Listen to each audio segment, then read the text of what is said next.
Hi மக்களே, நாம் இன்றைக்கி என்ன பார்க்க போகிறோன்னா பழ பஜ்ஜி. நாகர்கோவிலே ரொம்ப ஃபேமஸ்ஸு. இது ரொம்ப சூப்பராக இருக்கும். நான் சின்ன வயசுலேருந்தே இது சாப்பிட்ருக்கேன். பழ பஜ்ஜி ஒரு ஒரு பழ பஜ்ஜி சாப்பிட்டாலே வயிறு ஃபுல்லாயிரும், அந்த அளவுக்கு டேஸ்ட்டு. நான் இந்த மாவு எப்படி கலக்கிறது வீடியோ ஆனில் இருக்குன்னு நினச்சிட்டு ஆஃபில் ஆகிட்டு. ஸோ இது என்னென்ன தேவைங்கிறது நான் சொல்கிறேன். 2 கப்பு மைதா மாவு எடுத்துக்கோங்க, 3/4 கப்பு சுகர் எடுத்துக்கோங்க. உங்களுக்கு அதுக்கு தேவையாக இனிப்பு தேவைப்படுதுன்னா ஆட் பண்ணிக்கோங்க.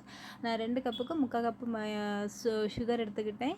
அப்புறம் கொஞ்சம் சோடா உப்பு, ஒரு பிஞ்ச் வந்து சால்ட்டு, மஞ்சத்தூள், இவ்வளோ கலருக்கு மஞ்சத்தூள் இவ்வளோ போட்டு நல்லா கலக்கி தோசை மாவு பதத்தில் கலக்கி வச்சுக்கோங்க.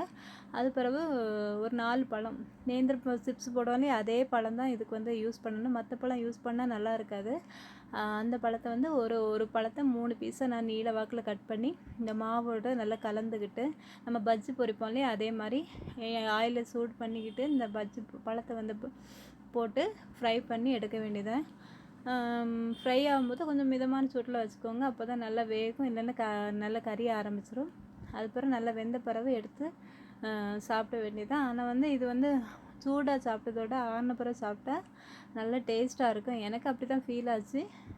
நீங்கள் வந்து ட்ரை பண்ணி பார்த்துட்டு எப்படி இருந்ததுன்னு எனக்கு கமெண்டில் தெரியப்படுத்துங்க. இந்த வீடியோ பிடிச்சிருந்தால் லைக் பண்ணுங்கள், ஷேர் பண்ணுங்கள், கமெண்ட் பண்ணுங்கள், சப்ஸ்கிரைப் பண்ணுங்கள். தேங்க்யூ ஃபார் வாட்சிங்.